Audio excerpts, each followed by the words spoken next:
Really? I'll start the live. Okay. All right. Well, sorry for the technical delay there.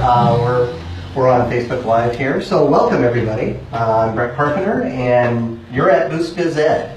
And if you haven't been here before, this is a place where we want people to be able to take whatever you get out of the discussion and the talk today and be able to use that. And that's really part of what we do. It's very actionable education. So we thank the Beck and Scott Weaver for providing the space today. D. Scott Smith is going to be our speaker, and I'm your MC, I'm Brett Carpenter. Drew is our founder and also our coordinator right now. Yes. And just a little quick background on Boost Biz Ed. Drew came up with this, 8 years ago? 8 years ago, yep. And so there's a couple locations in Denver going on right now that are doing these. Now we have Corvallis going. San Diego, I believe, is coming up. San Diego's coming on, yep. Yeah, what inspired you to do this, Drew? Well, 8 years ago, looking for a way just to kind of build community. I've always had a passion for kind of building community and to generate leads that way, as far as my business, which is web design. And so I got the idea from something else I saw going on and thought, well, I won't just have the same speaker. I'll pull other business professionals in who can speak from their expertise. And so it's been going on a long time, and so I'm glad to be here in Oregon, getting things rolling here. Excited for what is brewing and how it might spread across this region, and yeah, excited about San Diego as well. So thanks for being here. Thanks. So, and as we said, this is, we're going to have professionals community, and we're looking for topics and speakers, so putting that out to you guys. Part of what we'll be doing today is, if you're thinking about what you could do with what you hear from this talk or whatever, we've got a forum here for you to write down thoughts, and in the end, we're going to have you stand up and say, what are you going to do with this? So, so these are things that we really hold deeply, that we don't want this to be prolonged sales pitches for anybody or anything like that. Yes, we're all professionals, we can provide services, we can do things, but our main goal here is to really, one step at a time, one action at a time, try to help you improve or grow your business. And that's really why we're here, why I'm here. So we're on Facebook Live. We also have another number of ways you can find and promote us. You've got a boostbized.com website. There's a meetup.com site, boostbized. Also, we have a Facebook site. So there are a lot of ways to interact and post and kind of connect with us. So what we want to do is get to know a little bit of you guys and who you are and why you're here. So what we usually do is have everybody take about 20 seconds, real quick, who you are, what do you do, what value you bring to the business community, and why are you here? Why are you investing a little bit of time with us? Because really, your time is valuable. You're all business owners, people running businesses, doing things, and we really appreciate that you take the time to be here. So I'll leave the allies. We talk about the allies a little bit later at the end of everything, so I'll start with you. Okay. My name is Cheryl Williams. A lot of you I know. I have a floral design company that I run out of my home, and I'm here today because I've met with Scott a few times, and he just has incredible depth of knowledge on things that I have no knowledge of. And I think the topic of listening, you can't go wrong if you can develop better listening skills. We all can do a better job at that. So, thank you. Very well said. I'm Liz Irish. I'm a mortgage professional, and I'm here because I'm a Scott follower. Oh, you have a little cult. Sure. So I'm just here. I'm just excited to be here. Okay, thank you. I'm Katie Taylor. I own Oils with Friends, which is doTERRA essential oils. So I work with families on their health, and I also own the Little Gym of Corvallis, so serving families with children in this community. And I'm here because I'm passionate about always learning and growing, and yeah. Thank you. Hi, I'm Xiho Yin.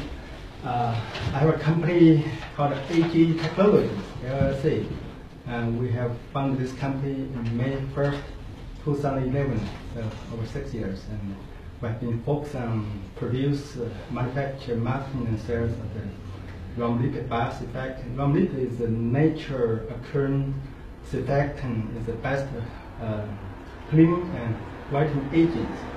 We have sold our products over 50 countries and across all the United States. And now we're launching new product. It's home cleaning, cosmetic, and soap, and also industry cleaning product. All is in nature. You cannot find it anywhere in the world. Where the first one, make the rum liquid. So my friends, Pierre Ford recommend attending this lecture. They said I should learn a lot. Thank you. Thank you. I'm Mary George, and I am a health coach. And I'm here following Scott, same thing. I wanted to find out, I missed it last week, and Drew told me about it, and I want to find out more about, I just like the idea of connecting and hearing what's up. Thank you. I'm Leanne with Lane Canvas by Art Photography. I was here at the last one, and I'm following Drew because he's the one who invited me. I just thought he needed some love since Scott was getting all of it too. He's a great guy too. So I learned a lot last week, so I didn't want to miss this, or last time, so I don't want to miss it again. I'm Diane Dunn, Farmers Insurance. I am here to support Scott and Drew, and last time was very educational, and I look forward to seeing what Scott has to say today. Thank you. No, glad to hear that we got some returnees and got something out of the last one. We do these every 2 weeks on Thursday mornings, so thank you. And again, we appreciate your time. So, without further ado, since I think a lot of you already know who Scott sounds like, but he has an undergrad in business as well as some psychology and behavioral sciences, so which I think is a really good combination for anybody in business. He also has an MBA. Done a lot of stuff. 4 years as doing some accounting for small business. 12 years in retail banking. 7 years managing supply chain for Hewlett Packard. So really great broad business background. Turned around a couple of companies. Man, I didn't even know all this. He's doing his own consulting company. He's been married for 33 years. He's got me beat by about a year. 3 kids, girls 21, 19, and a son almost 15. And one thing you might not know is he was a cryptologic linguist in the Air Force. So you got to spy on North Korea. Sure. That's pretty awesome. I like that. So, welcome, D. Scott. Thank you.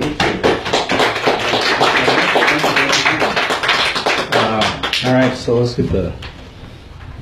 Oh, sorry. Just go Alt-Tab. There we go. Go ahead. Okay, there we go. Yeah. Whoops. Come back. There you are. All right. Hey, there we go. All right. So, motivational listening. Let's start with the goal of motivational listening is that the speaker exits the conversation feeling better about themselves than when they entered. So we'll talk about that a little bit. And then hopefully we'll have some time and do a demonstration of some motivational listening so you can take that away with you. That always helps. And then I have to always give credit. So one day somebody asked my wife what she did. And she said, I'm a motivational listener. And that's a great and very accurate description of who she is. And I said, Christine, I love it. I will give you full credit, but I'm stealing that. And so I took that title, motivational listener, and actually looked at all the things I did in the back, my life and the way I worked with businesses, and essentially was able to look at that as a process. So there's a process, not just a cool title, which it is, but there's an actual process around it. So we're going to go through that. So that is motivational listening. And people do ask, can I get a copy of your slide set? I'm like, sure, you can have a copy of the slides if you'd like. So there was a junior high school principal who was having trouble because as the young ladies in the school were getting into makeup, they put on their lipstick and then they push their lips up against the glass, the mirror in the bathroom, and so the janitor had to come in and clean it. It's kind of a pain to clean.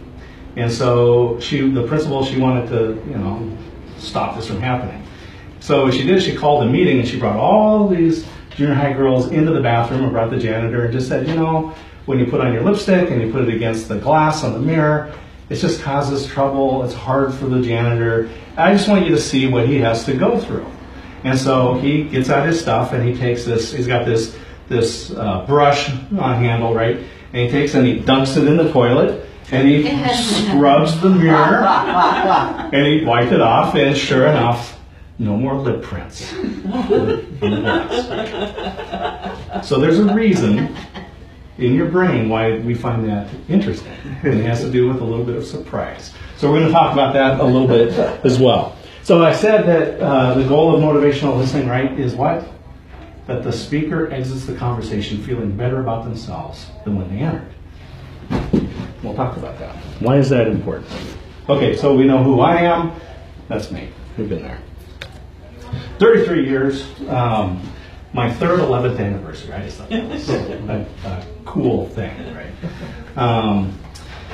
So I think it was 1964. There was a movie, The Seven Faces of Dr. Lao, and Tony Randall plays 7 characters in this movie, which was based on a book. And it's a kind of a 60s feel-good, campy, formulaic little movie where this circus comes to this Old West town. And of course, several of the townspeople have troubles. They interact with different members of the 7 Faces of Dr. Lao, of these characters, and their problems are all solved, right? 90 minutes, townspeople in the circus packs up and leaves, right? There's one little vignette in there where there's this lady who is very full of herself. She's, what she really wants is power over others, money, prestige, and although she has none of these, she still treats people very poorly. And so she comes to the circus, and it's frivolous, and she thinks she's just going to come here and have fun. And so she goes to the fortune teller, Apollonius of Tyana, who's a real character, not a fortune teller, but it's good for the story. So she goes in, pays her 5 cents, and she's thinking, it's a circus. I'm just going to hear the things that I want to hear. So she sits down, and she's all excited, and she says, okay, when am I going to find oil on my land? And he's like, never. Well, I paid a lot of money for that land. He says, you wasted your money. I guess she's like, well, what I really want to know is, when am I going to be married again? And he's like, never. And you see, the curse of Apollonius is that he has to tell all the truth. And so he says, there'll be no new men in your life. And in fact, despite what you lead others to believe, your husband didn't die. He just walked out of your life. Says there'll be no new men in your life. Childless you are, childless you will remain. Says, and when you die, you will be buried and forgotten. And older you'll become, but not wiser. Stiffer, but not more dignified. And for all the good or evil, creation or destruction that your living might have accomplished, you may just as well have never lived at all. And so she's crushed, and she leaves. But we know people like this, right? Who they're going to live and die, and the world will be no different for them having been there. And nobody wants to look back on their life and see that, right? And so I read this statistic that said, on the average, Americans watch 5 hours of television a day. On the average. And like Leanne's reaction back there, we can think, well, that's sad. But the way I look at it is that on the average, Americans have 5 hours of discretionary time every day that they can do something with. They just don't have anything valuable that they want to do with it, right? So they fill it with television. So I'll tell one more story here, and it was about there's a prison, and the prisoner's cell has this window, and it looks out on the yard, and in the prison yard there's a pile of gravel, And every day, that prisoner has to go out and shovel by shovel and wheelbarrow by wheelbarrow, take that gravel and load it up and move it from one side of the yard to the other. And then when it's there, they got to pack it again to the other side of the yard and back and forth all day long every day. And that prisoner's punishment wasn't the physical, hard, backbreaking labor of moving that gravel from one side of the yard to the other. The punishment was when that prisoner sat in the cell, looked out the window and saw that all of his work, all of his labor, all of his sweat was meaningless. And this is our greatest fear. It's not pain or loss, it's irrelevance. And we all have employees, we have business partners, we have people that we work with on a regular basis, and this is their greatest fear, is that their work is irrelevant, that they're living a life that will not make a difference. They'll live and they'll die, and the world will be no different for them having been here. So this is our greatest fear. This is what we're trying to overcome. So, motivational listening. The goal is for the speaker to exit the conversation feeling better about themselves than when they entered. So, let's take a hypothesis here. So, complete this phrase with me. If it was easy, everyone would do it. Yeah, if it was easy, everyone would do it. So this is an interactive time, and I am going to pick. Who am I going to pick on? I'm going to pick on Diane. Diane, okay. Come on up for a minute. So one of the projects, one of the companies I was involved in was Pajaggle with Bill Witt, and it was a physical board game that we created. One of the things that I got to do with that was create ways to play games. That's pretty good. That's not bad. And we had an exit earlier this year, an exit event. Not all exit events result in a Ferrari lifestyle. Sometimes you end up using paper cups and practice balls for your stuff. So what we're going to do is I want you to take these, and can I get you to assist here? Of course. What I'm going to have you do is I'm going to have you hold this cup, and so come around here. So the object of the game here is for Diane to get all 5 of those balls into this cup. All right. So let's come on over here. Okay. Now just one by one, I just want you to get those into the cup. All right. Go ahead. All right. This is a game. I created this one myself. What do you think? You want to play this one regularly? Take this to the tailgater this weekend? Sure. Yeah. Let's change it up a little bit. Once you get those balls back, take those again. All right. Let's have you come over here by the window. All right. And I want you to throw it as close to the light as you can, and then get it into the cup. All right. That's close. Let's try it again. You got it? That was better. Good job. Close to light. All right, your partner, you're doing good. Thanks to having a good partner. Oh, you lost one. That was it. That's it. Okay. So 3 out of 5. Do you think you could do better next time? Sure. Okay. Which version of the game? Catcher. I feel like the eye doctor. A or B? Which game was better? A or B? A. 1 or 2? A. A. The first one? You would play I that one. succeeded at the first one. Would you play that one more often? No, actually. You play the second one? And why? Why would we play the second game more than when we play the first game? It's a challenge. It's a challenge. Absolutely. Thank you very much. All right. Thank you. So the deal is we said our hypothesis was if it was easy, everyone would do it, right? So we ran a little experiment. We had a very simple and easy game. Would people play that game? No. Why? No challenge. So it turns out that if it was easy, nobody would do it, right? So the things that we do are hard. There was a study where they took college students and they said, you get the choice. You can go into this classroom and sit in the desk and stare at the the wall for some period of time, hour, 2 hours, whatever it was, and do nothing. Or you can go into this classroom and sit down and do math problems. And the majority of people chose to go into the room and just stare at the wall and do nothing. And when polled after the fact, most of them regretted the choice that they sat there and did nothing and wished that they had chosen doing the math problems, because we need challenge, right? So it says we need challenge to survive and thrive, and without it we wither and we die.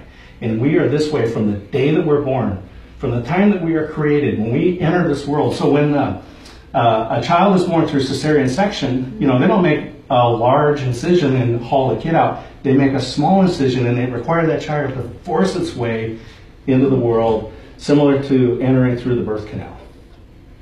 And so the pressure and struggle kick on different systems, and it purges the lungs of fluid so the child does not suffer from wet lung and other conditions. So from the time that we're born, we need challenge to survive and thrive, and without it, we wither and we die.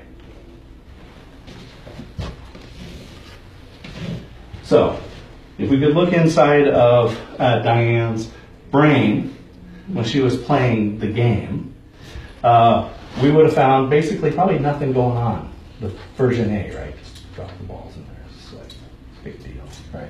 It's nothing going on. But when we threw that first one, and I tell you, Brett, you had a great recovery on that first one, kind of juggling a little bit there, right?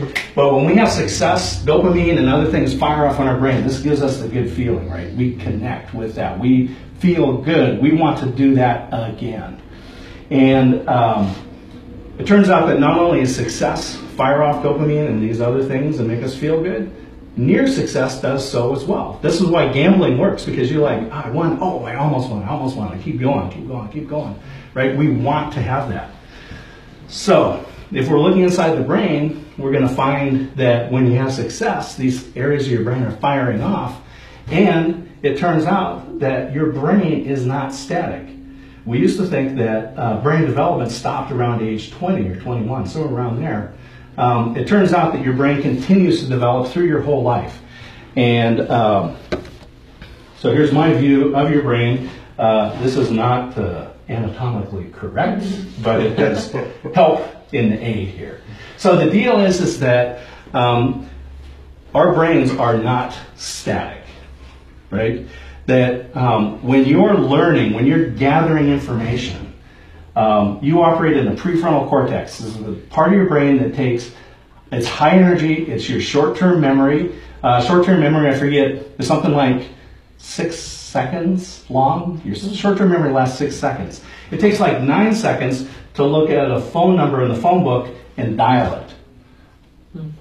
That's why you have to look back, and that is our short-term memory doesn't match up with the time it takes to dial those numbers. So, short-term memory, prefrontal cortex, uses a lot of glucose, a lot of sugar in your blood to feed it. So as you're learning, it's taking a lot of energy. So this is the reason why when you go to a workshop and you sit there and for 8 hours, they're just feeding you information, and you're taking notes and you're reading and you're meeting people and you're doing all these things. And at the end of the day, 5 o'clock, you go back to your house or your hotel room and you're physically worn out. You're just beat. So how can I be so tired? I've been sitting on my butt for 8 hours, right? Mm-hmm. It's because you're operating in your prefrontal cortex. You've burned off all that sugar, all that glucose in your blood. Now, as you continue to do processing tasks, as you repeat things, new neural pathways, neuroplasticity, new neural pathways form in your brain, and it moves into the area called the basal ganglia. This is very low energy. This is where our long-term memory resides, and things become automatic. So when you're learning how to drive, prefrontal cortex, mirrors, gear shifts, steering, look out there. You don't want anyone talking to you. You don't want the radio on. You got to focus. I'm just trying to drive here and not kill anybody or myself or damage my dad's car because, well, okay. So prefrontal cortex, you're learning all that stuff. Then as time goes, you form new neural pathways. And so when Katie walks out of here and goes downstairs and gets to her car, she's not going to have to take the key and look and go, let's see, the key goes right in here. And then let's see, do I turn it left or right? Right? I mean, you're like in, and the car is running, and you're driving down the road, and you get back to your office or your house, and you go, you know, there's a four-way stop between the back and my office, and I'm pretty sure I stopped, but I don't remember. Right? Basal ganglia. We're just operating off our hardwired sections of the brain. And so there's one more part of the brain that we want to look at, and that's the orbital frontal cortex. And it actually is not down here. It's actually up here, kind of behind your eyes. And this is the part of your brain that is responsible for error detection. It also was, interestingly enough, it is also responsible for facial and voice recognition. Okay? So what happens is you're driving down the road and you're on automatic, just driving down the road, thinking about where you've been, where you're going, what you're going to do this weekend. And Beavers play the Huskies at 5 o'clock, and it's like, okay. And the squirrel runs out in front of your car. That's unexpected, right? You didn't plan on that. And at that moment, you can no longer think about the Beavers getting crushed this weekend by the Huskies, but you're thinking, don't run over the squirrel, but I don't want to swerve and hit the parked cars over here, and I don't want to swerve and go into the oncoming traffic this way, because your orbital frontal cortex caught that as an error, and it caused you to focus. You can't think about anything else except what's going on at the moment. This is the error detection part of your brain. So now this all comes together. There are a few things that we need to throw out here that we don't, and we're not going to cover, but daydreaming. Turns out we daydream between 30 and 50% of our waking hours. So if Mary and I have a 10-minute conversation, she's daydreaming for half of it. 5 minutes of the time. And I'm daydreaming the other 5 minutes, so I don't know. Where do we, hopefully we connected somewhere along there. It's the problem is not there to daydreaming. The problem is that our brain can process like 10 billion transactions a second. It's just some amazing number, right? So we can think a lot faster than things are going on. And when you're operating off of your basal ganglia, off that hardwired part of your brain, I don't need to put a lot of energy into it. I can think about other things, right? So Mary and I are having a conversation, and I'm thinking, where are we going to go for lunch? And, I was there just last week. And, oh yeah, she's got this event coming up. And, we're able to date. It's not rude. It's just the way we are built. But we have to realize people are thinking about other things. Emotional intelligence. Emotional intelligence, there was some research that came out a number of years ago, talked about emotional intelligence. One of the key things is being able to control your own emotions and be able to read and manage the emotions of other people. Remember, we're talking about employees, business partners, associates, people that we're working with, and how we're going to improve those relationships through motivational listening. Motivational listening, the speaker exits the conversation feeling better about themselves than when they entered. And then there's micro-expressions, and we're not going to talk about micro-expressions, but there are 7 micro-expressions that transcend gender, language, geography, background, everyone. This seems to be a universal thing. Fear, sadness, anger, disgust, happiness, surprise, and contempt. These are micro-expressions that happen during a conversation that are they're a fractional second. And my favorite one to talk about actually is contempt, because disgust, I can't eat that. Someone says, oh yeah, we were eating slugs for lunch. Okay, yeah. Contempt is that little sneer, whatever that little side is. Turns out that when they studied this with newly married couples, when they're having conversations in these discussions, if one of the members exhibited this micro-expression, there's a high probability that their marriage would not last. Disrespect.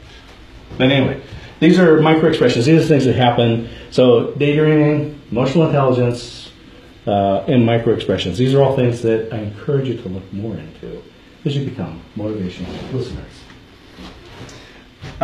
So I have been asked, motivational listening, is motivational listening just active listening? Active listening is a component. We do employ those skills in motivational listening, which is a directed process.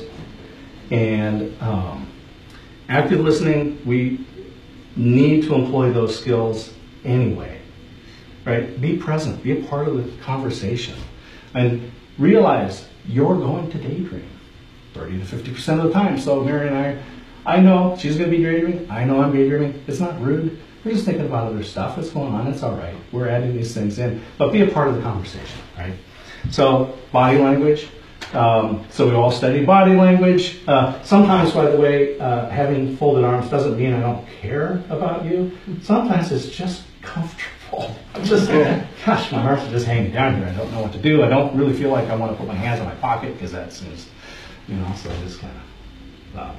So you have to read all these different things, right? So your body language, but eye contact, just the way that you're approaching somebody. And there are cultural things to be aware of in active listening. Being a part of the conversation, this is the summing up. This is the saying, oh, I understand what you're saying. Or just those kind of nodding and humming. And okay, well, tell me more about that, right? Just being involved in that part of the conversation. And remember that when you are in a conversation, and you're especially being a motivational listener, it is not a debate. This is not your opportunity to force that stuff in and try to persuade somebody to you're listening, right? Listening is the pulling in of information, gathering that information, and then synthesizing it, as we'll see. And responding versus reacting. So reactions, that's the emotional thing. That's when someone says something and you maybe really you disagree with it or something, and you just want to reach out verbally or something, right? Just, it's the emotional side. Responding is a little more rational. We all react, so my son does something and I'll react and realize, oh, let me respond to this. Let me talk a little bit about it, right? And so these are key elements in active listening, which are a component of motivational listening. And so what I want to do is actually do a demonstration. We're actually gonna show you what motivational listening looks like. And I actually did a course for Udemy on using motivational listening for business networking. And the subtitle of it was, so it's motivational listening for business networking. Pretty straightforward. The subtitle was, Be Interesting by Being Interested. And it came off of an actual experience that I had where I was up at the Salem Chamber. We're up at Roth's IGA upstairs, big conference room. There's 100-some people in the room. And we get to this open networking thing. And I happened to be sitting at a table where I knew a bunch of the people. And I thought, well, this is not what I'm here for. So I see people that I don't know across the room. So I decide I'm going to go and walk over there. And as I come up to a lady, and then she was talking to someone. I didn't want to interrupt, so I just, was going to go behind. Oh, excuse me. And she says, I will let you pass if you stop and talk with me.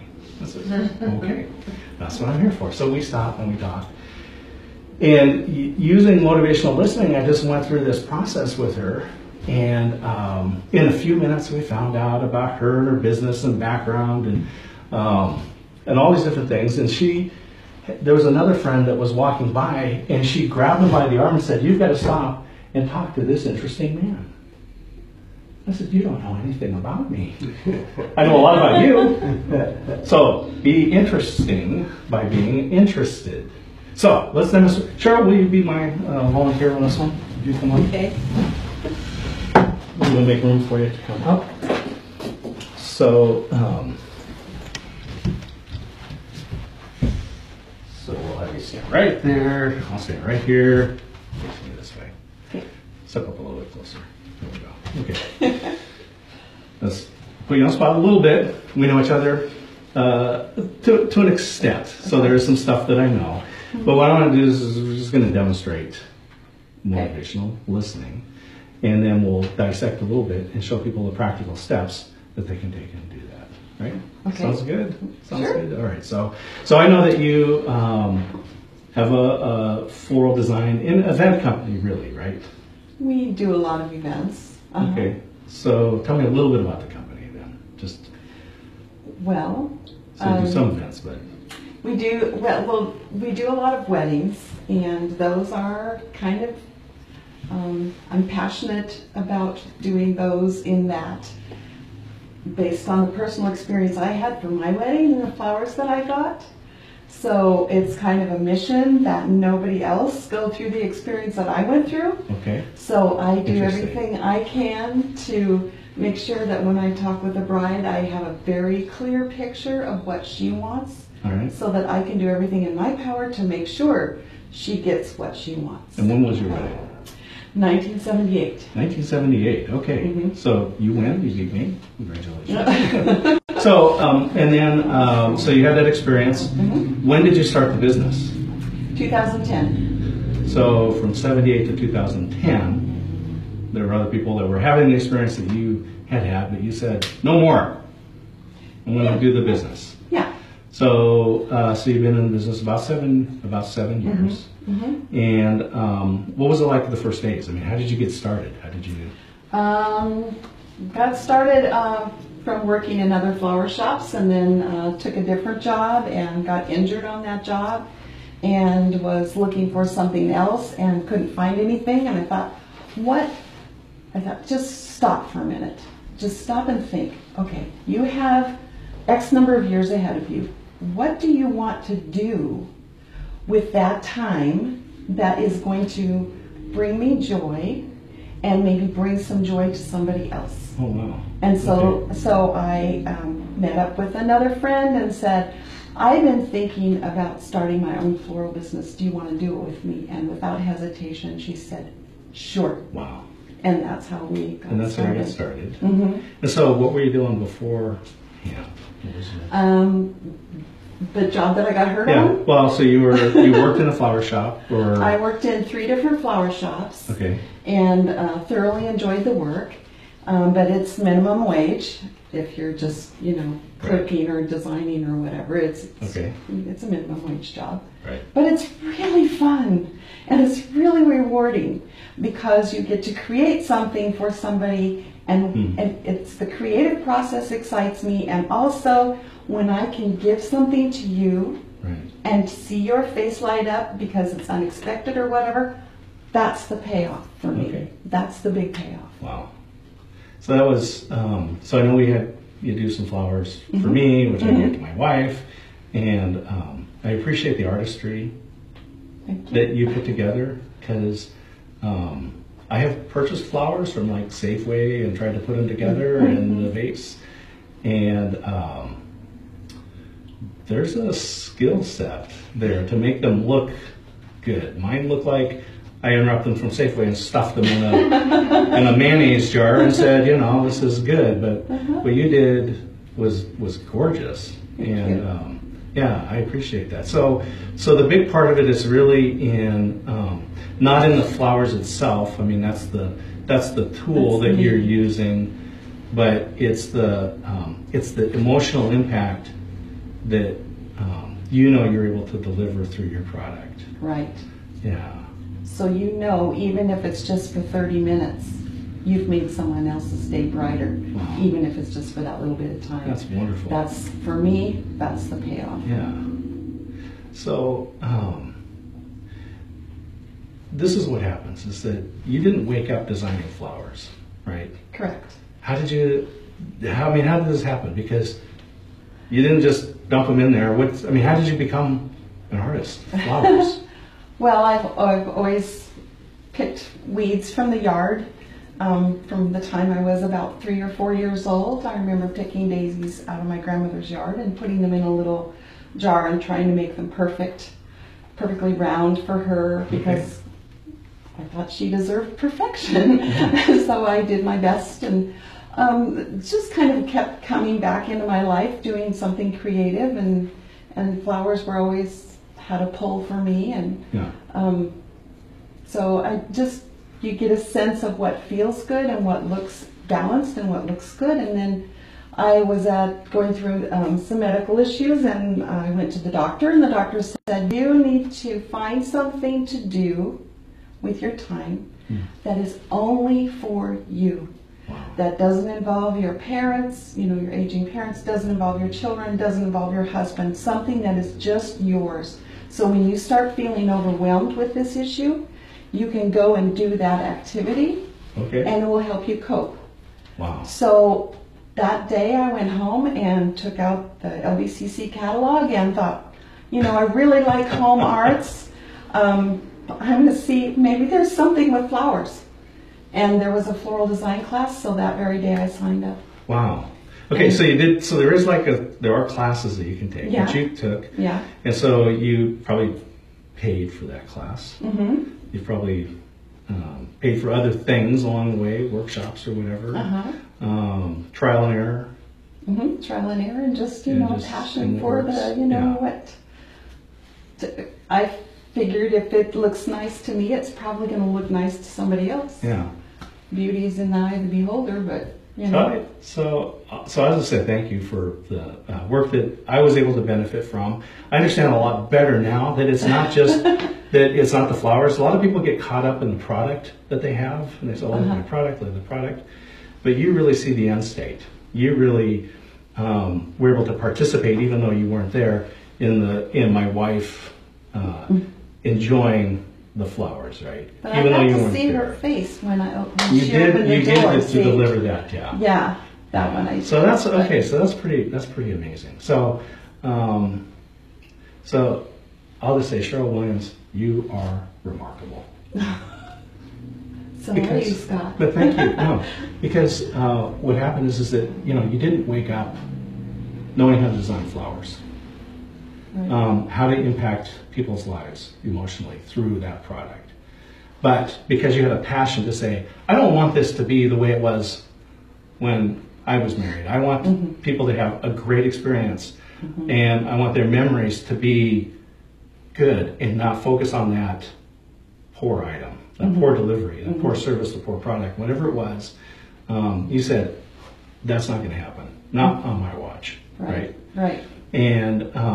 And that it's not the flowers, but you know that if you do a good design, people will be pleased, happy, their lives will change, their relationships will be better. They can look back. That's pretty amazing. Yeah. And so I asked you questions about flowers. I know I gave you short notice and you're just like, pulled it together. And that is remarkable. So I'll just say, thank you for your work. Thank you for your passion. And Cheryl Williams, you are remarkable. Well, thank you, Scott. All right. And thank you for volunteering. I'll let you go back. You're very welcome. All right. So thank you, Cheryl. It's tough to open up like that in front of people. So thank you that most of you are friends here, and that helps. And Cheryl is remarkable. It was just amazing. The short notice to be able to pull stuff together, and because I didn't plan. I'm just a guy. I don't know about flowers, but I know it works. And as I said, we go with the process. So, motivational listening. So we gave you a demonstration. So I want you to be able to see that and break that down into what we do. Right. So motivational listening. You're using the active listening skills. Paying attention, reciting, being involved in the conversation, realizing that we're both daydreaming some amount of time, but it's okay. So what happens with our employees, with the vendors, with the people we work with our loved ones, when we do things, right, they go from the front of your brain to the back of your brain, from high energy to low energy. And it becomes a part of who you are, and you can just breathe out these answers. And it no longer seems remarkable to us. It's like, isn't designing flowers, isn't choosing the right combinations, the right colors, knowing how long they're going to last, being able to look at them and go, this flower is on its way out, and this one is going to stay for a week or whatever. That is not common knowledge, although it feels like it because it's so much a part of who we are. Everything that we do has become hardwired into our brain. I can talk to Lyanne about lighting and things for photography, and she's not going to Google and looking it up. She's not pulling out her reference manual. She just breathes the stuff out, right? Because it's a part of who she is. And that's good, but the downside of it is that we minimize how remarkable we are and how valuable the information is that we have, that we can provide to people. And that if you charge for services, then you need to charge based off the result that you create. Right? Not that you think, well, isn't this common knowledge? It is not common knowledge. You had to work hard. You had to take classes. You had to go through trial and error. There was a lot of flowers that probably got thrown out in the process, and everyone has that. And so what we're going to do, what we did is, when you start a conversation with somebody that you don't know, or when you have an employee, a vendor, supplier, somebody that you're working with, you want to activate that orbital frontal cortex, that error detection side of the brain, right? So you want something that is a little bit non-standard, a little surprising, and cause them to focus. Because remember, we're daydreaming 30 to 50% of the time. So, and I want you to try this when you go into the grocery store. When you buy something, the next time you're standing at the cashier will ask you unremarkable questions. Did you find everything you're looking for? How's your day? It's sunny out, it's cold out, go bees, whatever. Right? It's not surprising, and it doesn't cause you to focus on that moment. But I want you to cause them to focus. And so if you just say, I found everything, how's your day? It's unremarkable. So here's a phrase that I found works for me, and you can steal it, you can use it, leverage it, whatever you want to do, come up with your own. But I ask, Brett, how's your world? And so I was down at Starbucks just before this meeting, and the person behind the counter, and she said, how's your day? How's the day going for you? I said, it's fine. And then I asked her, how's your world? And she said, what? I said, how's your world? And she goes, no, my world's pretty good. But the deal is that it caused her to focus. We activated her cognitive functions. I didn't let her just run through, okay, I got this order, and how many people I got in line, and the barista's over here and doing this stuff, and we need to get an order for cups in, we need to do these things, right? She focused for the moment, because when I asked her how her world is, she had to interpret. What does that mean? What is my world? Is my world just standing here at the cashier at Starbucks? Is it living in Corvallis? Is it the things that I'm pursuing? What is my world? You had to so it caused her to focus for the moment, right? So we want to, when we're engaging people, you want to activate their cognitive functions, cause them to focus on that moment. And then, as with Cheryl, we went through a conversational journey. So the important thing is to go back and say, okay, what are you doing? What were you doing? How did you get here? What did you have to do that? And the reason we're doing this is we're taking the light and we're shining it on that path that she took and said, you know what? You did not wake up knowing how to do what you do. You had to work to do that. You paid hard dollars. You spent time. You sacrificed time with family and friends and other activities to gather that information. And you had to go through trial and error and be embarrassed at the delivery of some product or service that you offer, or that your employees or your vendors or your partners work with. They had to go through that to develop that information. And remember, it feels like it's common knowledge, but it is not common. It took time, energy, and effort, and it is indeed valuable. And so when we take time and shine light on that, we go, yeah, I had to work hard. I had to do this. I had to figure out how to do this. I had to learn these things. I couldn't just say, oh, I'm a florist, and now what do I do? Right? I mean, you had to work through this stuff. And so because people think that what they know is common knowledge, by shining the light and re-emphasizing the path, not everyone can do this. You have to work hard to get to where you're at. You are valuable. Remember, people's greatest fear is not pain or loss, it is irrelevance. And if their work is irrelevant because any monkey can do this, it is not true. What they do is remarkable. And you have to shine the light on that and say, look, it took time to get from here to there. And then we differentiate between result and motivation. People will tell you the result. You have to divine the motivation. So if you walked into the room, if I'm back here in the lunchroom, in the break room, and someone walks in and I've got bread and peanut butter and jelly, and I'm putting I'm spreading the peanut butter out there and the jelly, and I'm putting together the sandwich. People don't come in and go, wow, Scott, you're a sandwich. You love sandwiches. You just PB&J, man. That's it. That is your life. You love it. That's a result. The motivation is, I'm hungry. Right? I'm just solving a problem.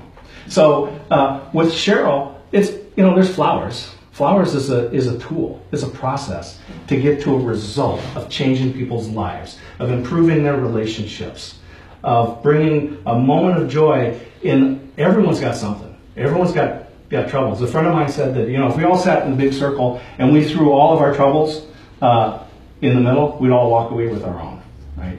Because I'm not prepared for someone else's. But we all have our own. Everyone's got something, right? But if Cheryl can bring a light into someone's life and say, whoa, someone cares. That's so motivation, right? Not have someone experience the wedding events that you had, right? To make it a nice time. You want to change that. You happen to use flowers for that. Our employees, vendors, suppliers, everyone that we works with has a motivation, and that's what we try to. We want to shine the light on that. So we're showing them what it took to be what they are, that it is valuable, that not everyone knows that, and focus on that motivation. Why do they do this? Not just what you do. So you can use motivational listening. You can take people on this journey. You can highlight and show them that they are indeed remarkable. You can use this for your employees. When I came in and took control of the company down in Eugene, when I walked in, their office manager had a stack of papers on the file cabinet next to her desk. And so I looked at them and said, well, what are those? Well, there's their production reports, daily production reports. So they have people in the back doing this production, and every day they do these little tick marks on the different products that they make, on how many dozens that they did. And then they hand it to the lead person. And the lead person would come and bring it into the office and put it on this stack, right? And then leave. And then the next day they put it there. And the next day they put it there. And the stack gets bigger and bigger and bigger. Like, what do you do with this information? It's like, nothing. So you're not putting in a spreadsheet. You're not tracking productivity. You're not measuring it against inventory on hand. These people are moving a pile of gravel from one side of the yard to the other and back again. So you are demotivating them. I said, put them in the shredder, put them in do something with it, or have them stop doing it, right? Because our greatest fear is not pain or loss, it is irrelevance. And so, use motivational listening to highlight the skills that your employees have. Show them that they're valuable, that the work that they have is on the path to the result that you want to achieve as a team. Your employees can use this skill to value their customers, your customers, right? Build those relationships through motivational listening, so when things go wrong, and things go wrong, you've got a tie to that person that's not just transactional, right? So your employees can use motivational listening to value your customers. And as I mentioned, you can use this for business networking. It is easy. My recommendation, by the way, when you go to a business networking event, I only go in with 5 or fewer business cards. Because my goal is not to get a business card into everybody's hand. My business is to meet with it. My goal is to meet at least one person who can be an advocate. I'm not trying to sell them something, right? I'm just trying to meet and find out what's going on. And just like that opportunity that I talked to you about, right? Said, be interesting by being interested. That's your goal, right? Just connect with the folks. So, what can you do to work with me? Scott says, be careful. The beavers are going to come and say, you're using their logo without paying royalties to that. So I'm gambling today. But you can hire me to speak. I talk about motivational listening. I also talk about intentional change, because we would like to think that life is more intentional than it is. Turns out it's not. And there's some research that goes around that. I can train your team, and I always say 2 Scotts are better than 1. So I have a joint venture with Scott Weaver. Say no, Scott Weaver. Can we get the spotlight on Scott over there? Okay, so OneUnifiedStrategy.com is a joint venture that we have. We do business coaching. We are focusing on freelancers, because when you're a freelancer, you're the CEO, the CMO, operations, sales and marketing, product development, customer service, finance, accounting, bookkeeping. You do it all. So we focus on coaching with freelancers. So anyway, that is 2 Scotts are better than 1. And my mother was a huge influence on my life. And one of the things that I learned is, and I always like to end my talks with this, is that it's not about making money. It is about living a life that makes a difference. Thank you for coming. And that's it.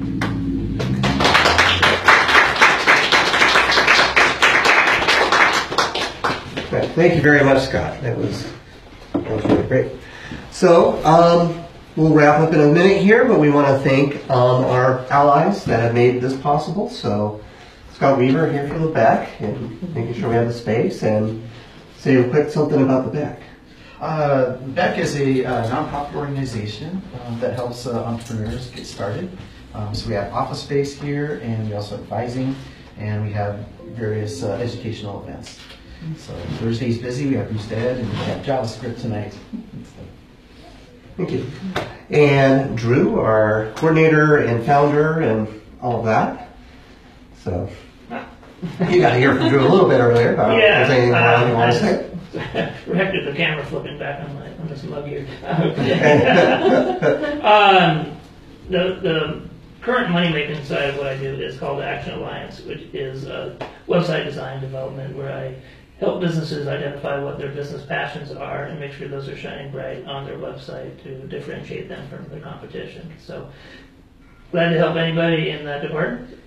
You can reach me, find me on the street, dab me, or at ctaalliance.com. It's called to actionalliance.com.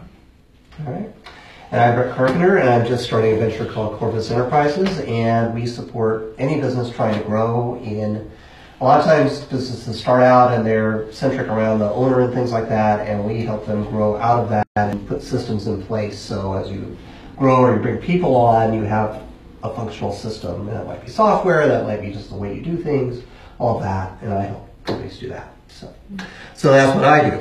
So, close this out, we'd like everybody to kind of give us some feedback on what you're going to do with what D. Scott said today. So if you wouldn't mind standing up and restating your name and your company, and just one thing that you feel you might be able to put in place with what you did today. And I will take volunteers, or I will start calling out people. Anybody want to be first? You go first. Nobody's picked your idea yet. You know, that's right. copy. That is stretched to I love the idea of becoming more interesting by being more interested, and that you just putting some energy and effort into somebody else without them knowing anything about you, it raises your status. So I think that's going to be one of the things that I work on doing this week. Thank you. Mary George, and the actually putting a label to the idea of causing them to have cognitive thought. And I forgot what you labeled it.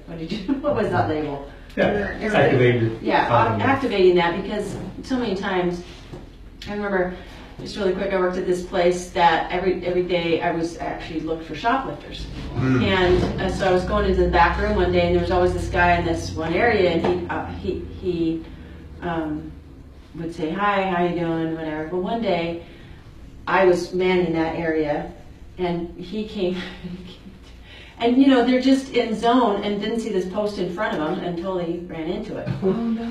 And that's kind of like not being aware of, right, your thoughts sometimes. And so we do that with people just in talking. So causing that cognitive thought, that switch, is really what makes you different and stand out in the crowd. And in my business, where I'm trying to help people shift out of old habits, it's really important to be able to ask those kind of questions, and I just really didn't have a label for it. So, That's great. Thank you. Yeah, I'm Shiho. I'm going to practice what I have learned today from Scott Smith, and in my daily business management, I learned a lot. Thank you for your help. Thank you. I'll go ahead and stand up. That's okay. I like active listening in the sense that we're so busy selling so much that we're not really listening to the person that we're talking to. So I think it's really important that we really listen. We don't just assume we know the answers and what's going on in their lives. We listen to them. So that's great. Thank you. Well, I'm going to focus on trying to be more present in the moment when I'm with people, especially one-to-one with people, and cut down on my daydreaming and save that for when I'm at home. Easy to do. Diane Dunn, Farmers Insurance. Part of my job is to be an active listener, but I think that this really helps me, so I think I'll be able to coach people on choices they make in their insurance life, and I think this would really help with my employee that I have, and we're really good friends, but I think I need to get to know her even more than I already do. So thank you so much, Scott. Yes, thank you again, Scott. So thank you all for feeding back. I hope that you can take a lot of this with you. And yeah, I got a lot out of the discussion. And my challenge is always networking and figuring out how to do that. So taking some of that questioning and really getting into the background and motivation really spoke to me today. So it's like, oh yeah, I do some active listening, but that was taking it a lot further. So really enjoyed it. So thank you very much. We will wrap this up right now, but thank you for coming to Boost Biz Ed. We've got another one in 2 weeks, and that is, what is the topic, Drew?